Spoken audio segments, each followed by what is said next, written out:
Assalamualaikum warahmatullahi wabarakatuh. Jumpa lagi dengan Dukun Dinamo, sahabat-sahabat petani, sahabat-sahabat petani melon, dimanapun Anda berada di seluruh Nusantara.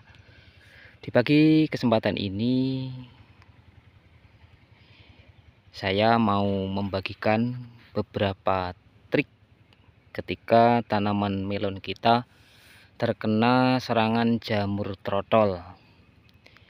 Ini saya perlihatkan tanaman saya ini terkena jamur trotol seperti ini. Ini agak menguning-uning seperti ini. Nah, ini banyak sekali. Ini sudah sampai di atas, hampir sampai di atas. Semuanya sudah terkena. Semuanya sudah terkena serangan jamur trotol. Sedikit sobat, sahabat-sahabat petani, ketika kita menghadapi masalah seperti ini, pertama kali kita jangan sampai gugup. Istilahnya kita terburu-buru yang akhirnya kita bisa salah langkah dalam mengatasi masalah-masalah yang ada pada tanaman kita.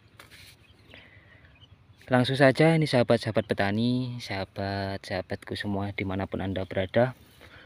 Langkah awal ketika kita menanam, di saat itu kita ada masalah pada tanaman kita, pertama kita sandarkan bahwa semuanya hanyalah kita itu berusaha. Hanya Yang Maha Kuasa yang menentukan segala-galanya, yang menyuburkan, yang menghidupkan, dan memberikan kesuksesan. Kita sebagai hamba hanya bisa berusaha. Langkah-langkah langsung saja ini sobat, langkah-langkah awal ketika tanaman kita itu terkena jamur trotol. Pertama, pastinya kita analisa, kita teliti penyebab jamur trotol yang muncul pada tanaman kita. Di saat musim hujan, air hujan itu mengandung kadar N yang sangat tinggi. Maka dari itu, ketika kita tanam melon di musim hujan, pastinya kita harus dan wajib menyiasati ketika datangnya hujan, apalagi hujan di awal-awal.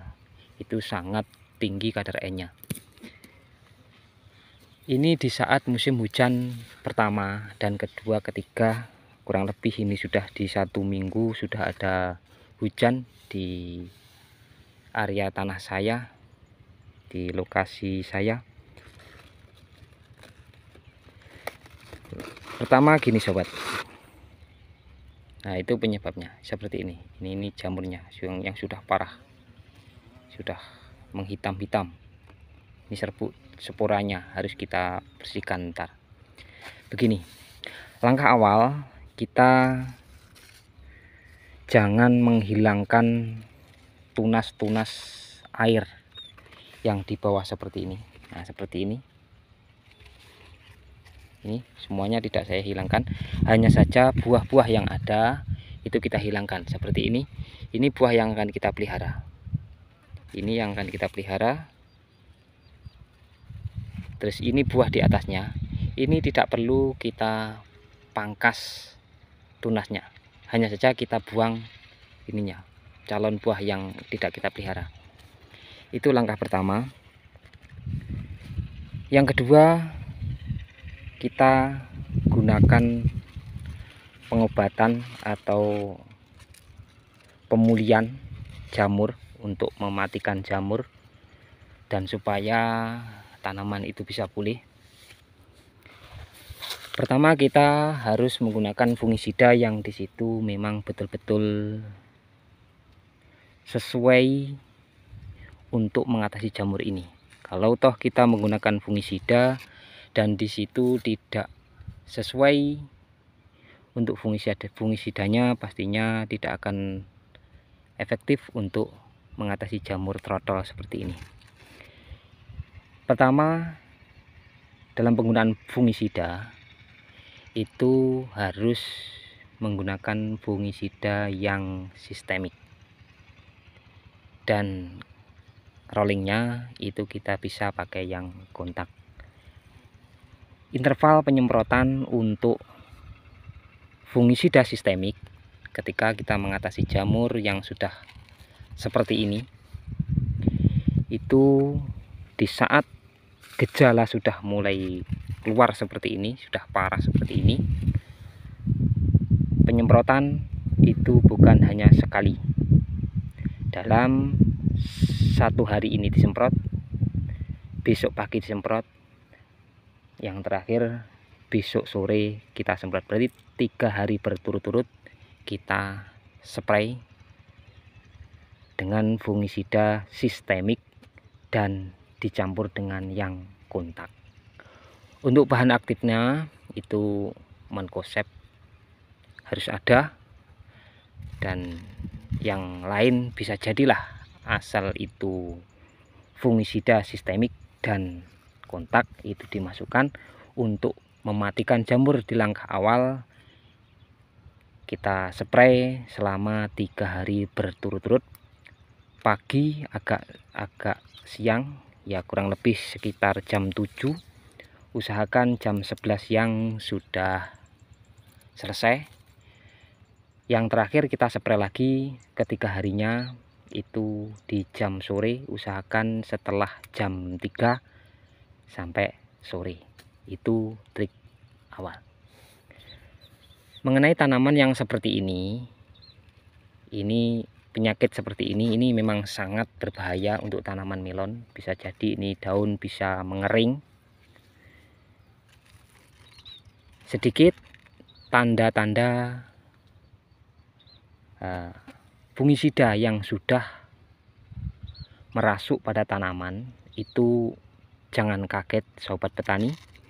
Daun akan menguning, kelihatan jelek, itu jangan takut, karena itu merupakan sistemik fungisida yang sudah merasuk diserap oleh tanaman. Efeknya seperti itu. Dan di saat itu biasanya kalau toh kita itu terlalu panik, akhirnya kita tambah pupuk. Kelihatan kuning kita tambah pupuk. Itu sangat berbahaya sobat. Bisa malah membakar tanaman kita. Yang pasti kita ibaratkan manusia. Ketika manusia itu sakit, kita belikan sebungkus sate kambing, pastinya manusia itu tidak akan makan. Kita tak akan makan karena kita itu tak enak badan. Lain dengan kita ketika kita sehat, kita makan hanya lauk tempe, dan jangan terong pun tah, sayur terong, lodeh terong. Pastinya kita akan merasakan kenikmatan yang luar biasa karena kita sehat. Sama saja dengan tanaman melon kita sahabat. Ketika tanaman melon kita sakit, kelihatan layu, maksud saya kelihatan pucat, kuning, lalu kita kasih makan yang enak seperti NPK, grower, apalagi yang ada kadar N-nya tinggi, maka tanaman kita tak akan mau makan. Kalau toh kita paksakan, bisa-bisa sangat membahayakan tanaman kita. Itu sangat berbahaya sahabat. Maka dari itu ketika tanaman kita seperti ini, usahakan jangan dimasukkan pupuk terlebih dahulu. Kita selesaikan masalah yang ada, jamurnya kita selesaikan dulu. Setelah mengering, baru kita bisa masukkan pupuk untuk pembesaran buah ini. Ini sudah saya mulai untuk pencalonan buah yang akan kita pilih. Ini tapi belum diseleksi, tapi hanya proses awal pemilihan calon buah seperti ini sobat. Ini satu pohon ada yang 2 cabang, ada yang satu cabang, hanya tunas utama saja. Sedikit untuk pemilihan buah. Ketika kita mau rencana buahkan 3 atau 2, langkah awal pertama kita siapi 4 untuk persiapan yang akan kita jadikan. Ntar ketika sudah besar kita akan seleksi menjadi 2 atau toh 3. Sedikit sobat, ini pelajaran kehidupan yang bisa kita baca. Pertama, ketika sakit manusia perlu kita sayangi, perlu kita rawat, sama saja dengan tanaman. Ketika sakit perlu kita rawat, perlu kita sayangi, dan kita obati. Dan yang terakhir, jangan lupa berdoa pada Yang Maha Kuasa, Allah Subhanahu wa Ta'ala. Semoga sahabat-sahabat kita semua diberikan kesuksesan dan kelancaran dalam bertani. Sekian, terima kasih sahabat. Semoga sedikit ini yang kami bagikan. Salam sukses dari Dukun Dinamo. Jangan lupa like, comment, and subscribe. Terima kasih. Jumpa di kemudian hari, di kesempatan yang lain. Sekian, terima kasih, dan selanjutnya salam sukses dari Dukun Dinamo. Assalamualaikum.